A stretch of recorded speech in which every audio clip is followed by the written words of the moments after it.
Toulouse-Lautrec, the Moulin Rouge, the Can-Can. A new century is born in the city of light.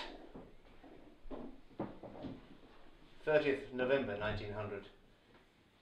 Down on the left bank in a small, poorly furnished room in a modest hotel in the Rue des Beaux-Arts, Oscar Wilde lies on his deathbed. For all the hotel is modest, the great Oscar cannot afford to settle his bills. 1:50 p.m., 30th of November. Oscar need worry no more about unpaid bills. 3 days later, the 3rd of December, he is buried in the suburban cemetery at Bagneux. The burial in the wind and the rain and the mud is attended by 6 people. Where is everybody? It seems they've all forsaken the open-handed, open-hearted, outrageous dandy who'd been friend to such celebrities as the Prince of Wales and Sarah Bernhardt, and who, such a short time before, had been the darling of London's theatre. Ah, the theatre! London, Paris, New York, Allihies. It is a dazzling world, is not it? But for Oscar Wilde, there'd been deep shadows in the wings. The admiration and enthusiasm kindled by the sparkle of his plays was equalled only by the hatred levelled at him by the Marquis of Queensberry, father of Lord Alfred Douglas.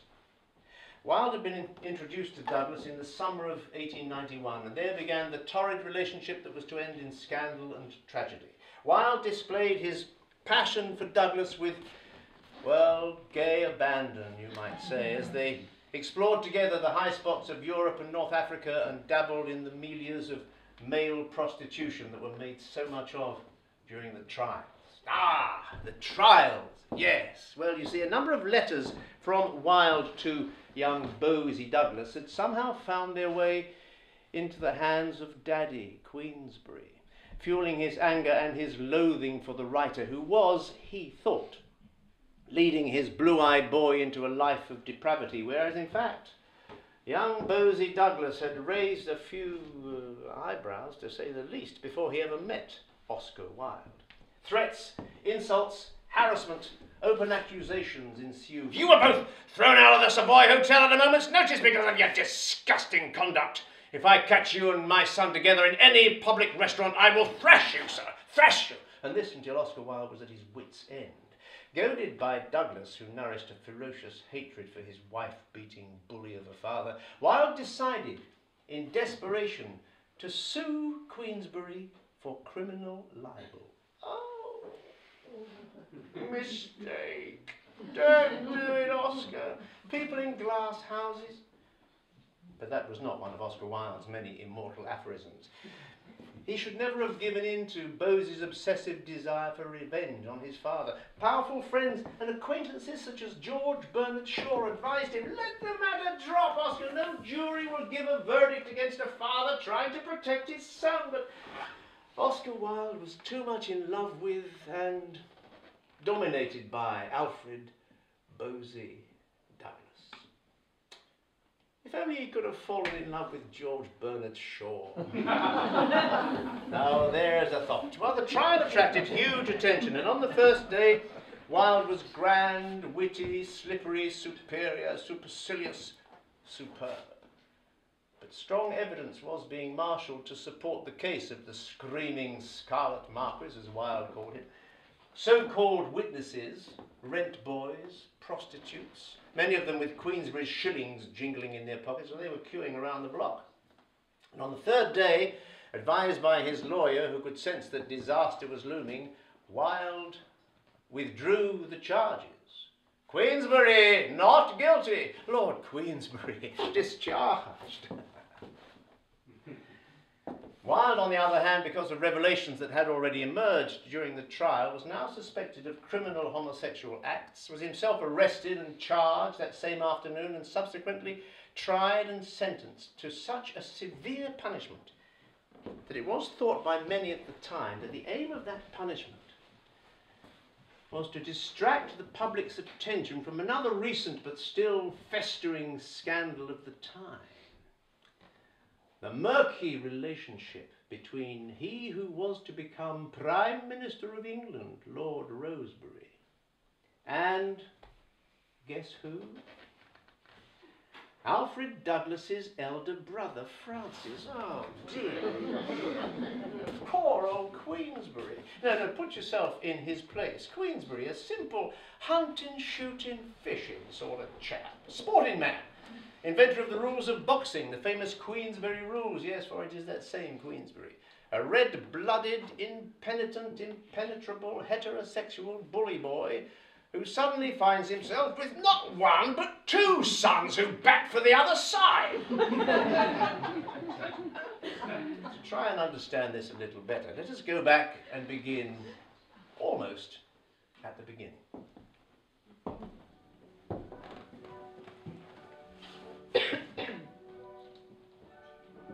Surely there was a time I might have trod the sunlit heights, and from life's dissonance struck one clear chord to reach the ears of God. Is that time dead? Lo, with a little rod, I did but touch the honey of romance. Must I lose a soul's inheritance? Long before those words had appeared in print, their author was giving the English public something to talk about that was a far cry from their usual safe subjects of the weather and the royal family. Oh, 60 years, she's lovely. Here, look, there goes that bloody fool Oscar Wilde. Oi, Oscar! Woo! Oh. It's quite extraordinary how quickly one becomes known in London. And it was his appearance in those early days that was extraordinary. Picture, if you will, a tall, strappingly built young man with a pale, fleshy, Roman sort of face, long, dark, waved hair. He'd often be wearing knee breeches and silk stockings, a velvet coat, a floating tie of brocaded satin, and in one pale, elegant, limp, pudgy hand there would be a lily, or perhaps even a sunflower. Well, he was bound to attract attention, wasn't he? And this made him exquisitely happy.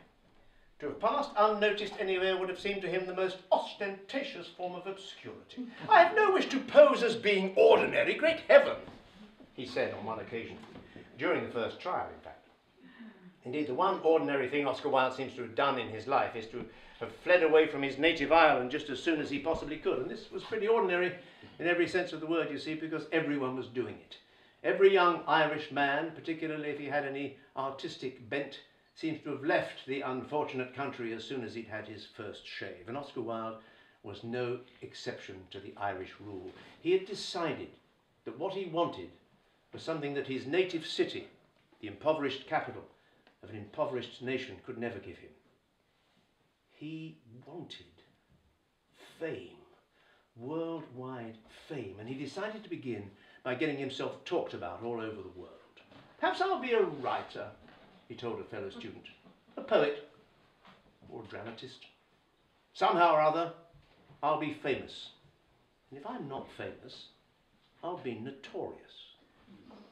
Well, Dublin would have talked about him too, of course. Indeed, Dublin had already talked about him. He made very sure of that while still a student at Trinity, learning, among many other things, that to be supercilious is to appear well-bred. But in Dublin, talk was just for the fun of it, for the crack. It would have brought no rich rewards, no dual elegance, no worldwide fame. So clearly, wealthy, good-natured, tongue-tied, England was the place for him.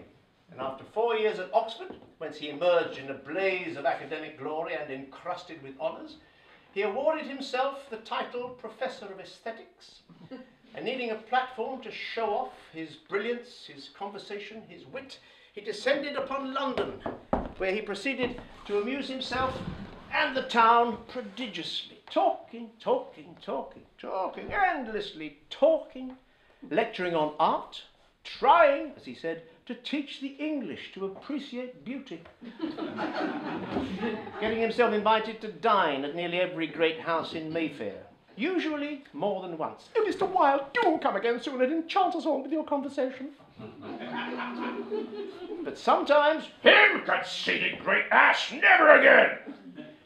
He also found time to write a quantity of, quite honestly, not particularly good poetry. Contemporaries of his, James Whistler, Charles Algernon Swinburne, later on Aubrey Beardsley, they were all setting out with their art to shock, and Oscar Wilde intended to outshock the lot of them.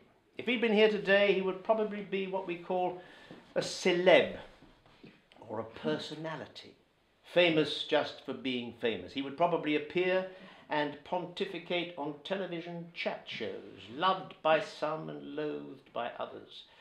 Would he have tweeted and twittered and Facebooked and LinkedIn, recounting all the boring ins and outs of his daily life? Yes, he probably would. But back then in London, he found time to fall in love with the glorious, notorious actress Lily Langtry. She allowed him to worship her through one mad, marvellous summer, and then she advised him not to waste his time. Oscar's heart broke in verse. Well, if my heart must break, dear love, for your sake, it will break in music. I know poets' hearts break so.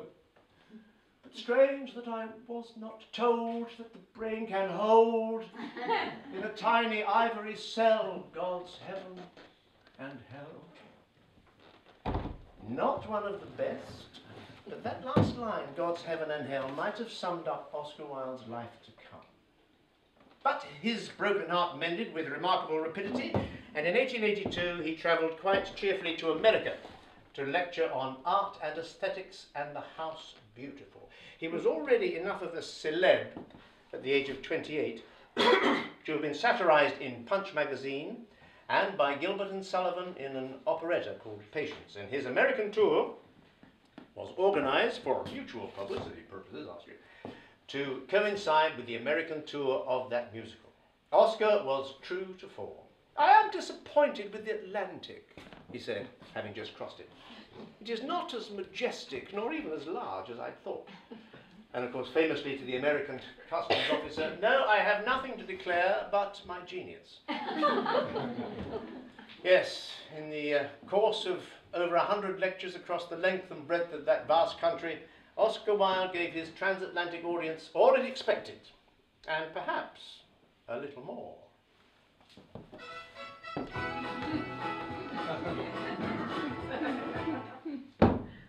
While I was lecturing in Leadville, Colorado, my audience was mainly composed of silver miners, whose huge, sombre hats, scarlet shirts and high boots made me think of 17th century cavaliers.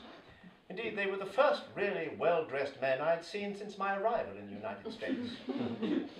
They sat there, rows and rows of them, enormous, powerfully built men, silent as the grave, their eyes watchful, their brawny arms folded across their muscular chests, a loaded gun on each swelling thigh.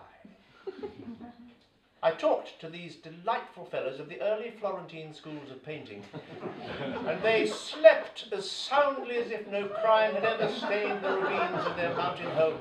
I described to them the pictures of Botticelli, and the name that seemed to them like a newly invented drink roused them from their dreams. I read to them passages from the autobiography of that great Florentine genius and adventurer Benvenuto Cellini, and he proved so popular that they asked as one man why the hell I hadn't brought him with me. I explained that Benvenuto had been dead for some years, which elicited the immediate demand, who shot him? They then invited me to supper. And having accepted, I had to descend a mine in a rickety bucket in which it was utterly impossible even for me to be graceful. At the bottom of the mine we sat down to the banquet, the first course being whiskey. The second, whiskey. And the third, whiskey. The amazement of the miners when they saw that art and appetite could go hand in hand knew no bounds.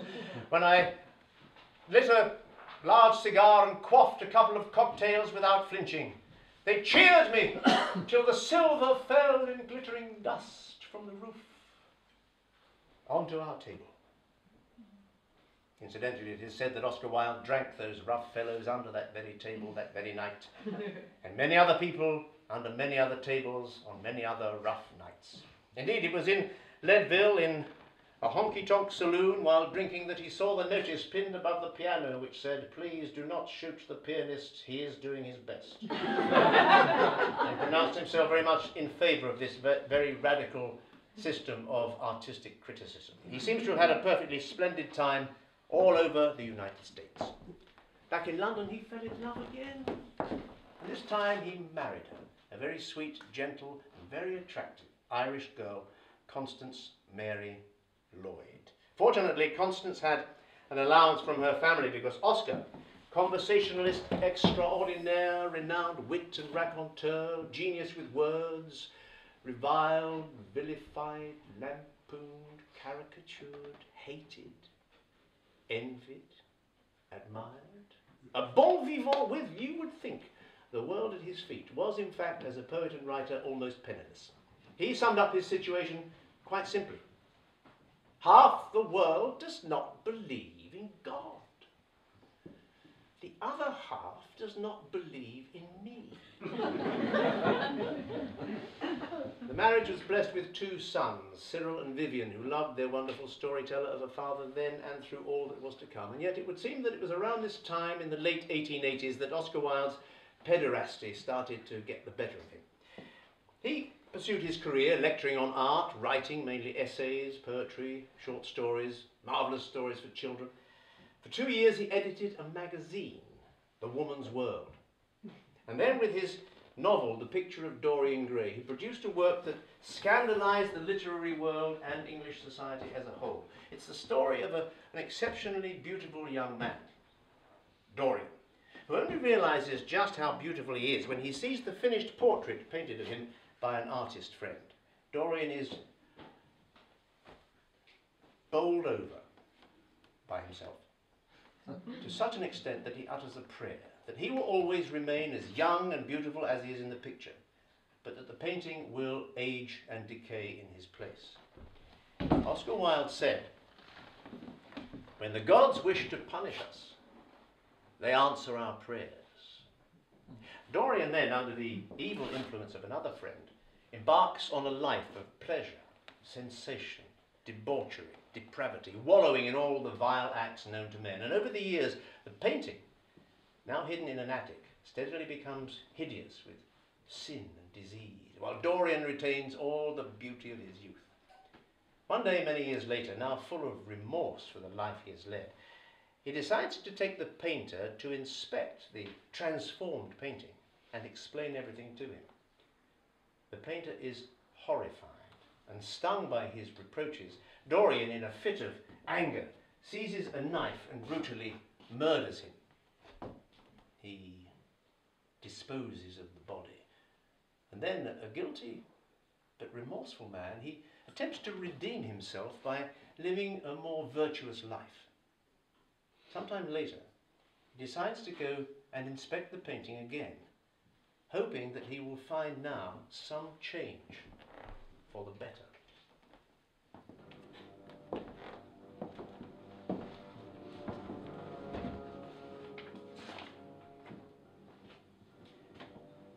Taking a lamp, he crept softly up the stairs.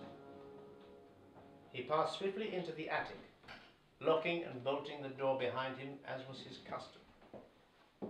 Placing the lamp on the table, he dragged the purple hanging from the picture.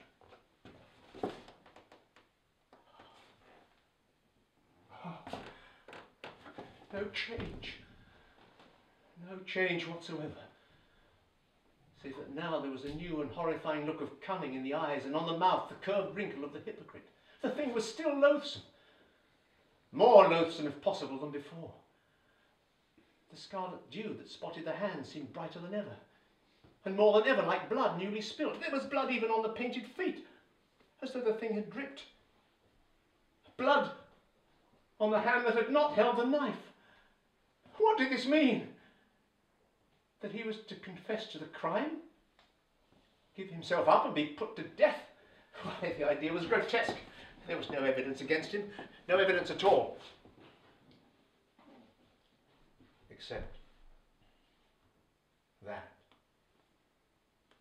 Except the picture itself with its leering face and its blood-dripping hands. That was the only evidence in the world against him. He would destroy it.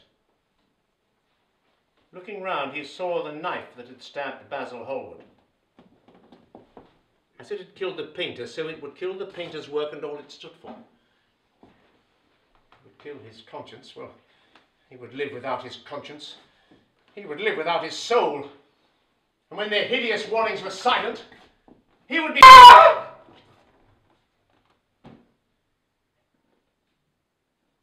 The frightened servants awoke and crept from their rooms.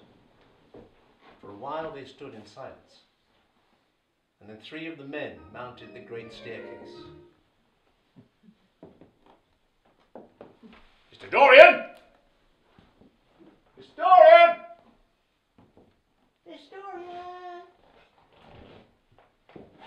The house was as silent as a tomb. After vainly trying to force the attic door, the men climbed onto the roof and from there dropped down onto the balcony. The windows yielded easily. The bolts were old. On entering the room, the men saw, lying on the floor, a dead man in evening dress with a knife in his heart. He was old, wrinkled, withered and loathsome of visage. It was only when the men had inspected the rings on his fingers that they realized who it was. Oscar Wilde's early experiments in the art of playwriting had produced 2 resounding flops, but he bounced back after Dorian Gray with a huge success.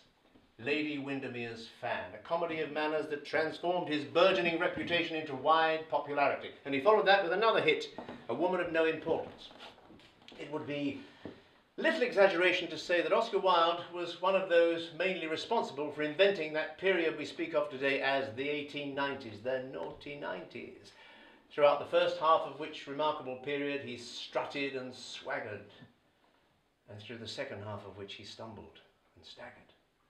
The swaggering phase, when he was dandy of dress, of speech, of wit, dandy even of ideas and intellect, is perhaps best characterized in a little scene from his 3rd successive smash hit, An Ideal Husband.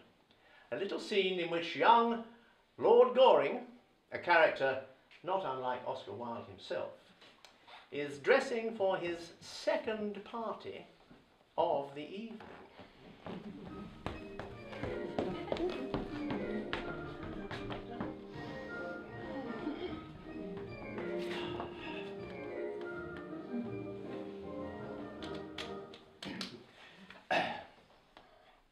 Got my 2nd buttonhole for me, Phipps? Yes, my lord. Rather distinguished thing, Phipps.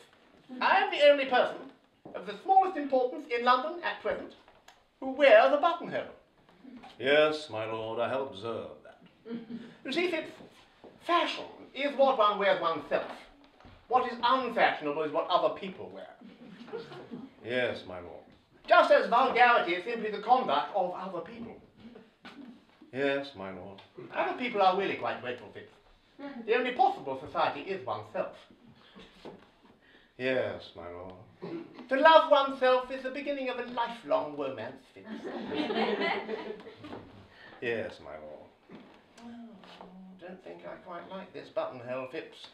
Makes me look a little too old. Makes me almost in the prime of life, eh, Phipps? For the future, a more trivial buttonhole, perhaps, for Thursday evenings. I will speak to the florist, my lord. She has had a loss in her family lately, which perhaps accounts for the lack of triviality that your lordship complains of in the buttonhole.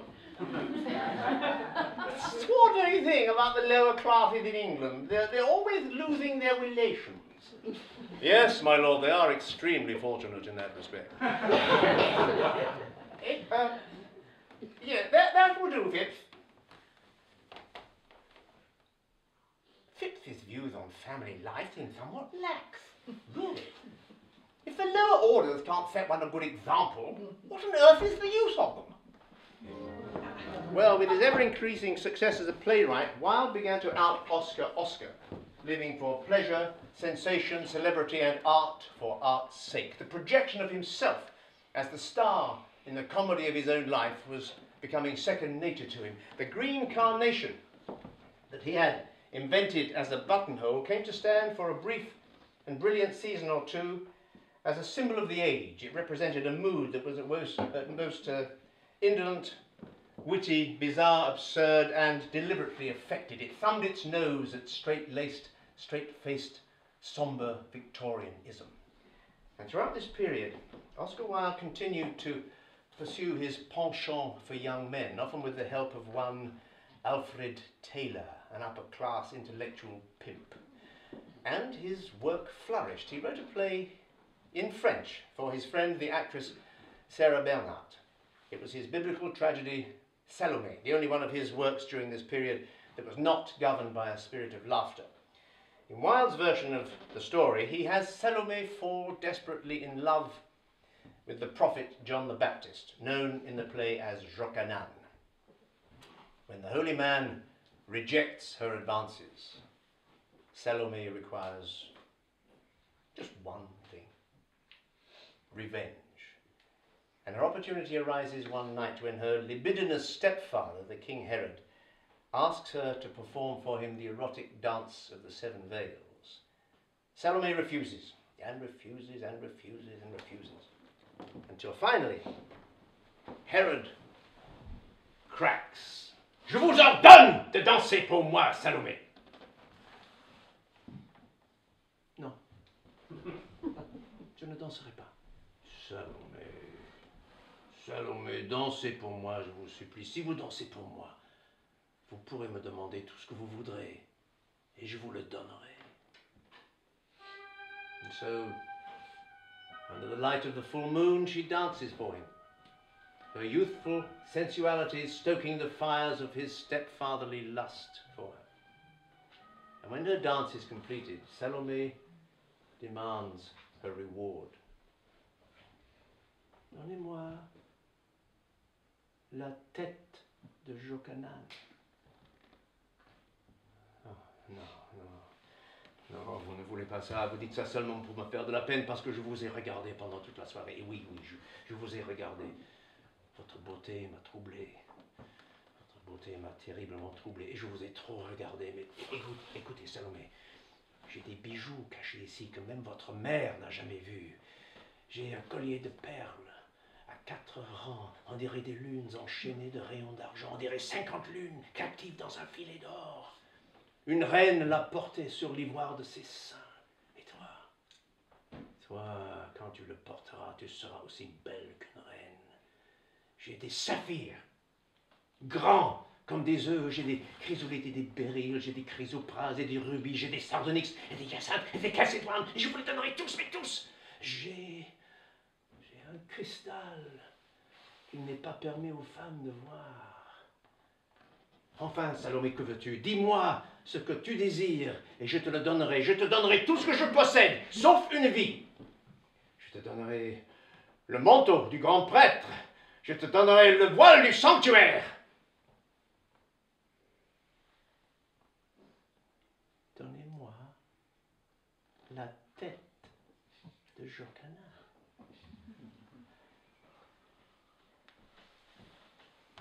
Qu'on lui donne ce qu'elle demande. C'est bien la fille de sa mère.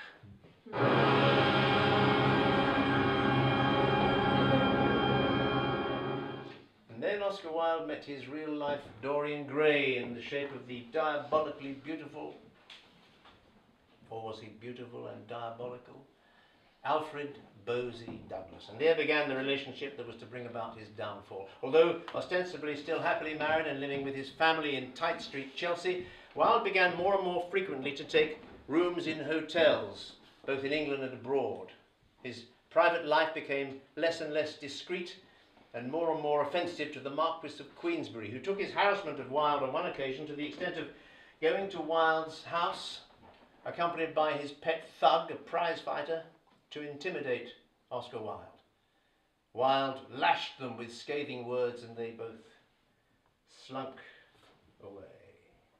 While he carried on to ever greater heights of theatrical success with his 4th smash hit. It was to be his last. When a journalist asked him before opening night, Mr. Wilde, sir, Mr. Wilde, is your new play going to be another success, Mr. Wilde, sir? He replied, but it is already the most enormous success. What remains to be seen is, will the audience be a success? The play, of course, was The Importance of Being Earnest. As a tribute to Oscar Wilde, at the height of his comedy writing talents, and just for the fun of it, and you can join in if you want, We'll look at the famous scene from the play in which young Jack Worthing, down on one knee, asking for the hand in marriage of Lady Gwendolen Fairfax, is caught in the act by her mother, Lady Bracknell.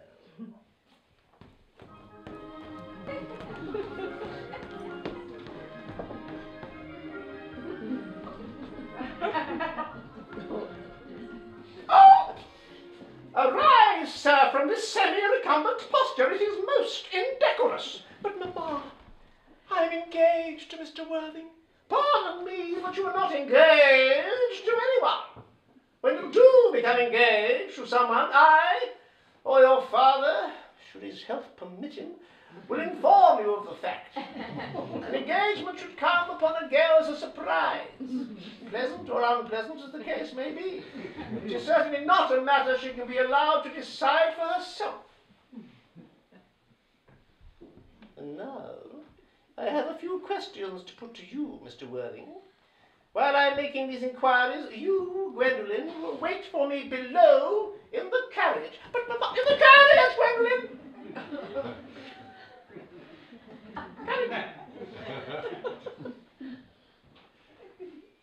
You may take a seat, Mr. Worthing. Thank you, Lady Bracknell. I prefer standing.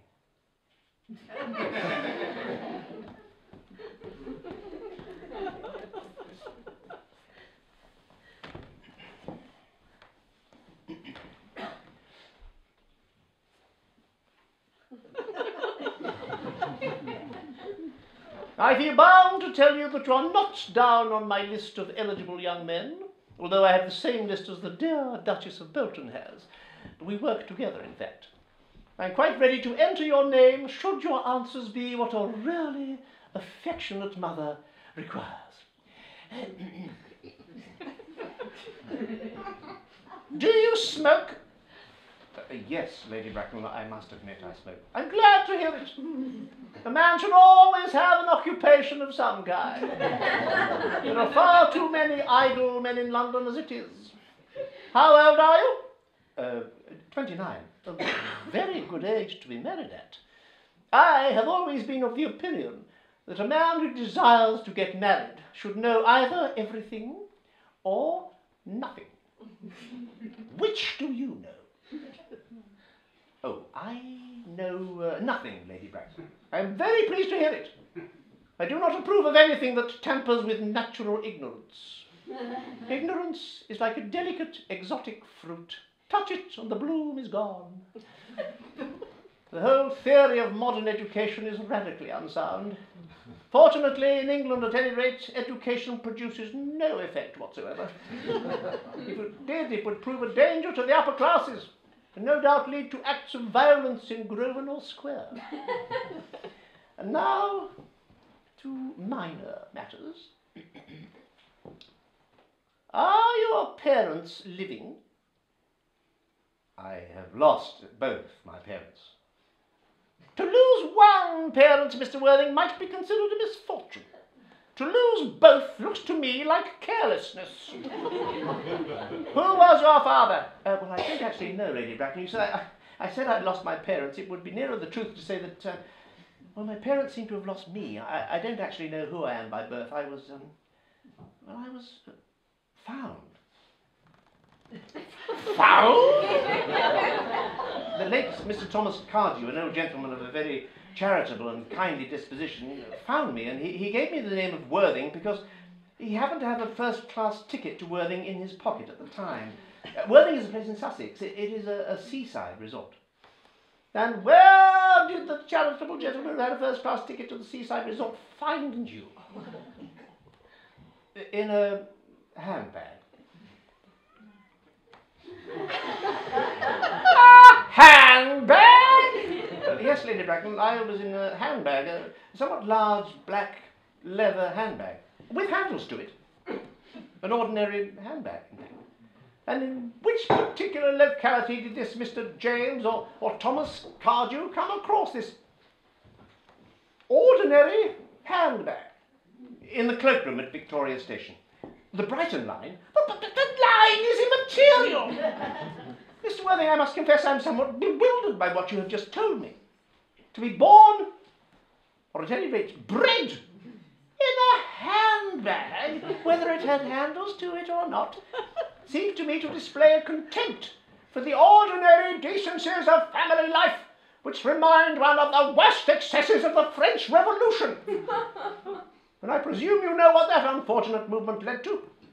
As for the particular locality in which this handbag was found, well, you can hardly imagine that I, or Lord Bracknell, would allow our only daughter, a girl brought up with the utmost care, to marry into a cloakroom and form an alliance with a parcel. Good morning, Mr. Worthing. Well, opening night on St. Valentine's Day, 1895, was of course a triumphant success. The author at the zenith of his career and a very happy man. Life was full, rich, exquisite and absurd. The St. James's Theatre that night was warm, dazzling and rippling with light. Outside, London was cold and dark. Outside. The Marquis of Queensberry turned furiously away and went home alone. He had been trying all evening to get into the theatre, but forewarned by the management, the staff and the police had kept this notorious troublemaker out. He had brought with him a large bouquet composed not of flowers, but of cauliflowers, onions, turnips, carrots and other domestic vegetables that he had intended to hurl, along with appropriate insults, at the head of the man that he hated most in all the world. Now, Queensberry had it in for a lot of people, and now it was Oscar Wilde's turn. Having failed with his vegetarian bouquet idea, Queensberry wanted blood. And a few days later, he called at Wilde's club, the Albemarle, and there he lit the fuse for the explosion that was to come. And that fuse was in the form of an open card, which he left with the doorman of the club, and on which he had written the words, "For Oscar Wilde, posing as sodomite." The shocked doorman was discreet enough to slip the card into an envelope. We must remember that back then in Victorian England, homosexuality was not only illegal, but the merest hint of it was decidedly dangerous. When Wilde called at his club a few days later, the doorman handed him the card. When Oscar read it, he was mortified, and in a way he panicked. He wrote to his dearest friend, Robert Ross, "My dearest Bobby, since I saw you, something has happened. Bosey's father has left an open card at my club with hideous words written on it. I can't see anything now but a criminal prosecution. My whole life seems ruined by this man. The Tower of Ivory is assailed by the foul thing. On the sand is my life spilt. Robbie, I don't know what to do. If you can come at 11:30, please do so tonight. I mar your life by trespassing on your love and kindness. I have asked Bosey to come tomorrow. Yours ever, Oscar." Well, what was Oscar Wilde to do? Heed the advice of his friends, throw the card in the wastepaper basket and forget all about it, or give in to Bosey's bullying, take legal action and try to defeat his noble adversary in that way? To the dismay of his friends, Oscar went to law.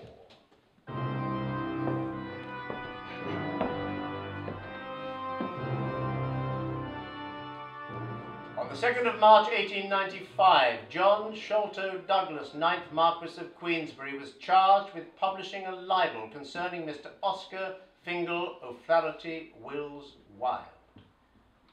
The trial opened on the 3rd of April. Defending Queensberry was one Edward Carson, QC, MP, who, as it happened, had been a fellow student of Oscar Wilde's at Trinity. And when Oscar learned that he was to be cross-examined by old Ned Carson, he said, "No doubt he will perform his task with all the added bitterness of an old friend." The trial began, and Oscar Wilde was once again starring in the tragi-comedy of his own life. But now, of course, he had been spoiled by applause and success. He was suffering from a swelled head. He seemed determined to turn the proceedings into a joke. ever the artist searching for creative and witty answers, even if they contradicted earlier ones, he got off to a very bad start by lying to the court about his age. Carson simply produced it from Carson to the Director of Public Prosecutions. Wilde repaired to the Cadogan Hotel, where friends tried to persuade him to leave the country. There's still time to catch the last boat train to France, Oscar. But he sat there, smoking, drinking his favourite hock and seltzer. Was he undecided? Was he exhausted? Was he determined to live out his drama and face his destiny?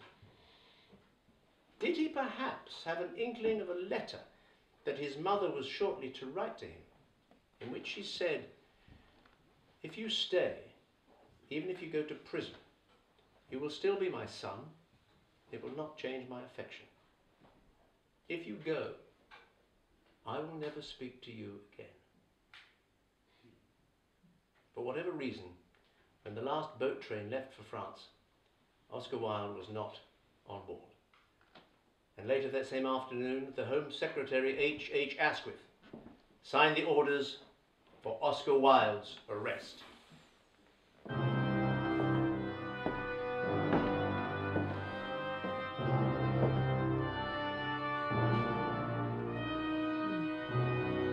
Oscar Wilde and Alfred Taylor, the crime of which you have been found guilty is so bad that one has to put stern restraint upon oneself, to prevent oneself from describing in words that I would rather not use the sentiments that must rise to the breast of every man of honour who has heard the details of these two terrible trials. It is the worst case I have ever tried. That you, Wilde, have been the centre of a circle of extensive corruption of the most hideous kind among young men, it is impossible to doubt. I shall, in such circumstances, be expected to pronounce the severest sentence that the law of England allows. In my judgment, it is wholly inadequate in a case such as this.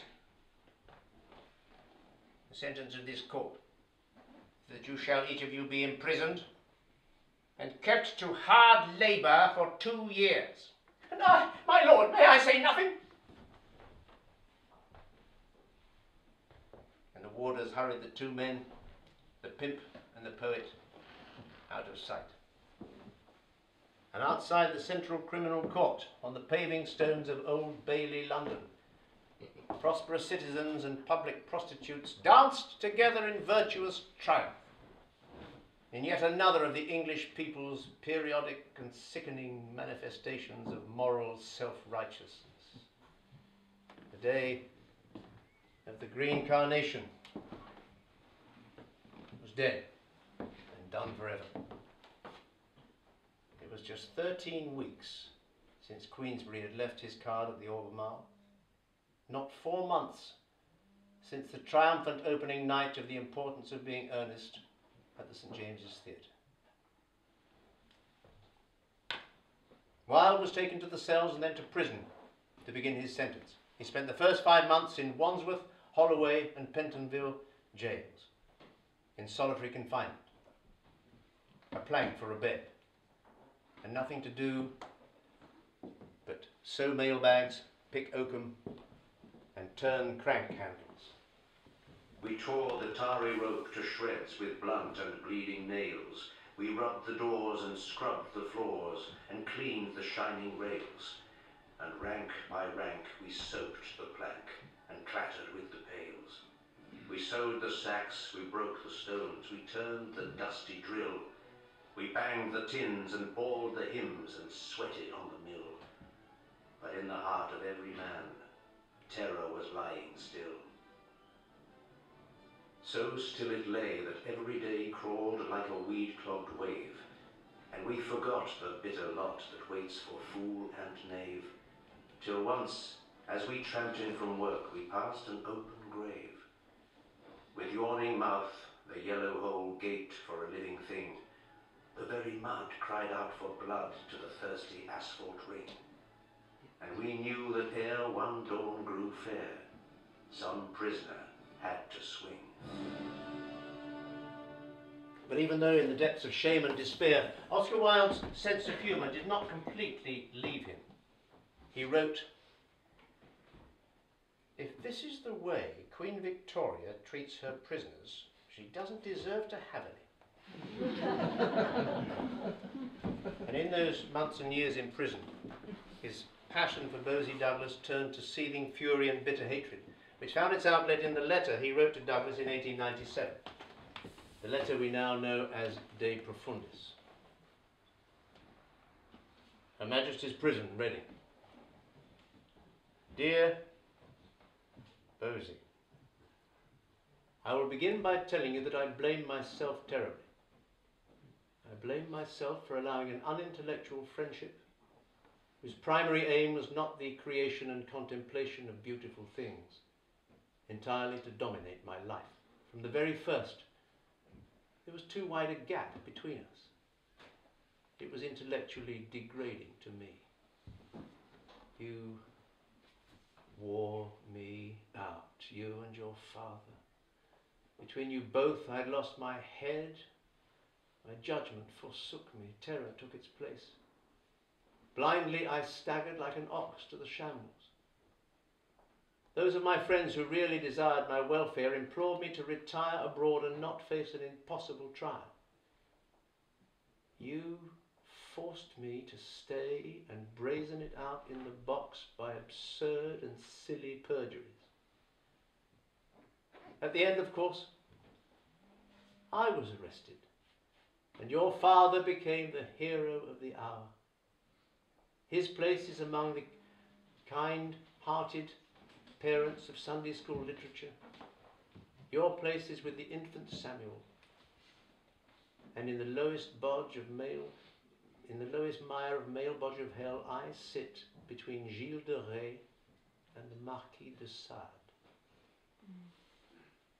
Sorrow after sorrow has come beating at these prison doors in search of me.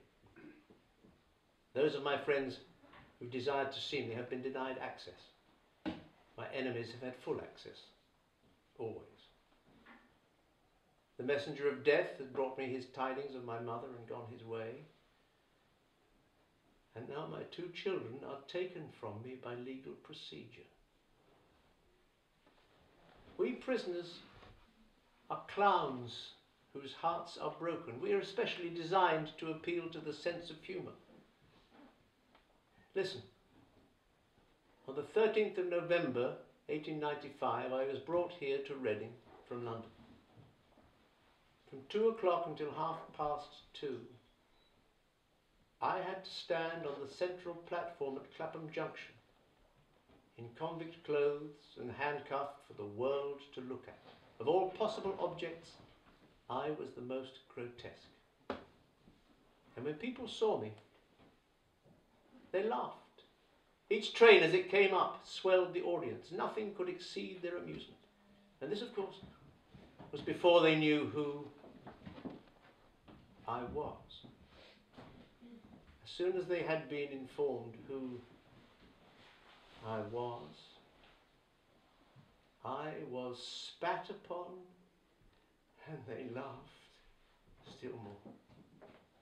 For half an hour I stood in the grey November rain, surrounded by a jeering mob. I seemed to have passed from a moment of fame into an eternity of infamy. And I know now that until I die, I shall be an outcast. As outcast as the leper. But nature, whose sweet rains fall on unjust and just alike, will have clefts in the rocks where I may hide, and secret valleys in whose silence I may weep undisturbed. She will hang the night with stars for me, so that I may walk in the darkness without stumbling, and send the wind over my footprints, so that none may track me to my hurt. She will cleanse me in great waters, and with bitter herbs make me whole. And incomplete and imperfect as I am, yet from me you may still have much to gain. You came to me once, long ago, do you remember, to learn the pleasure of art and the pleasure of life. Well, now perhaps I'm chosen to teach you something even more wonderful, the meaning of sorrow and its beauty. Your affectionate friend, Oscar Wilde. Wilde was released from prison on the 23rd of May 1897 and taken to a welcome out gathering of friends who said that he came in with all the dignity of a king returning from exile, smoking, chatting and laughing, with his hair freshly waved and a flower in his buttonhole. He looked slighter, fitter, younger than he had 2 years before. After a while he sat and he wrote a letter to a Roman Catholic retreat asking if he might retire there for 6 months, and while waiting for the reply to come he sat and chatted and smoked and drank and no doubt told tales of prison. When the reply came, Oscar opened the letter, read it, and broke down completely and wept. It was a blunt refusal. They shut their door against him. And later that afternoon, accompanied by a faithful friend, Oscar Wilde left for France. He never set foot in England or his native Ireland ever again. Later that summer, his friend, the writer André Gide, found him living under the assumed name of Sebastian Melmoth in a remote fishing village on the Normandy coast, apparently happy and determined to stay there. "Oh, André," he said, "now I know I can never leave Berneval again. The mere thought of such great cities as Paris and London fills me with terror. Oh, no, I could never go back to the old life." But within weeks, he was heard to exclaim, "I shall go raving mad if I have to stay in this ghastly little hole a day or night longer. It's killing me! It's killing me with boredom." Was it not Oscar Wilde who said, "Consistency is the last refuge of the unimaginative"? Even his hatred for Bosie didn't last long. They met in August that year in Rouen, walked together arm in arm and hand, and were perfectly happy, unlike Constance Wilde, Robert Ross and Bosie's mother, who were furious that they'd got together again. But they couldn't stop them meeting in September in Aix-en-Provence and travelling together to Posillipo in Naples, where they rented a villa by the sea. And it was there that Oscar Wilde put the finishing touches to his best-known poem, The Ballad of Reading Gaol. He did not wear his scarlet coat, for blood and wine are red, and blood and wine were on his hands when they found him with the poor dead woman whom he loved, and murdered in her bed. He walked amongst the trial men in a suit of shabby grey. A cricket cap was on his head, and his step seemed light and gay. But I never saw a man who looked so wistfully. I walked with other souls in pain, within another ring, and was wondering if the man had done a great or little thing, when a voice behind me whispered low, "That fellow's got to swing. Some love too little, some too long. Some sell and others buy. Some do the deed with many tears, and some without a sigh. For each man kills the thing he loves, yet each man does not die."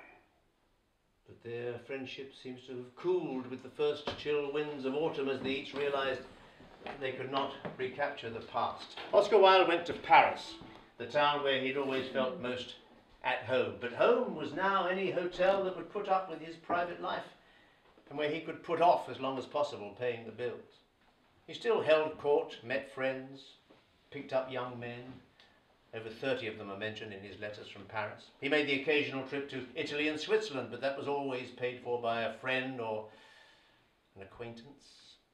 He needed financial assistance and turned to Sarah Bernhardt to ask her for money, and she generously agreed to help him. The only problem was that every time he called on her, she was not at home. So he generally drifted into a gentle, absinthe-tinted decline in beautiful, compassionate old Paris.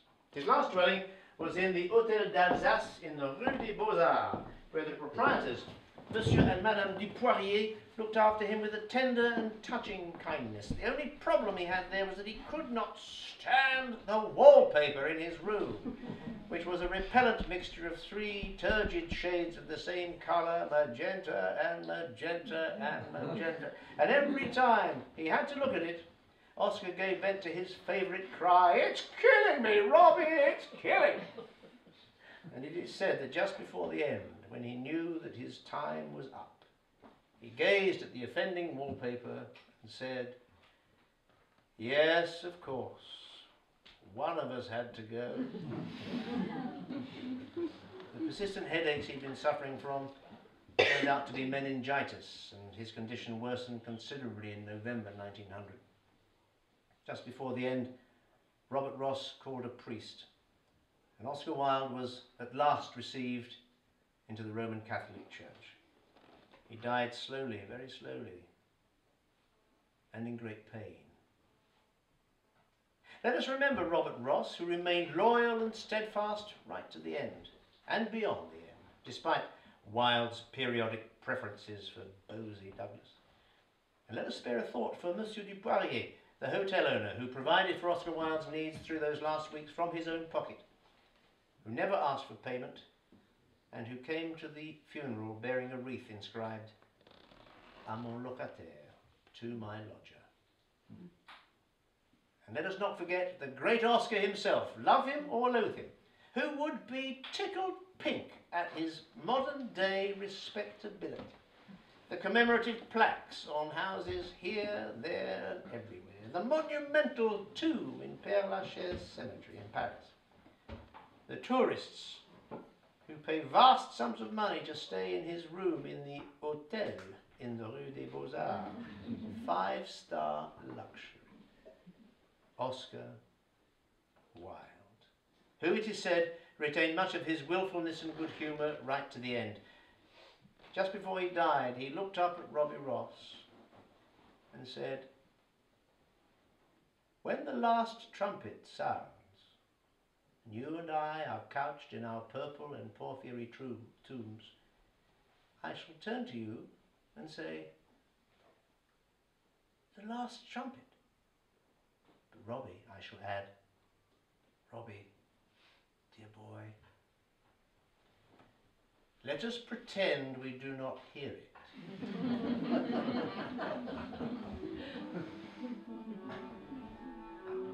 And the wild regrets and the bloody sweats none knew so well as I. For he who lives more lives than one, more deaths than one, must die.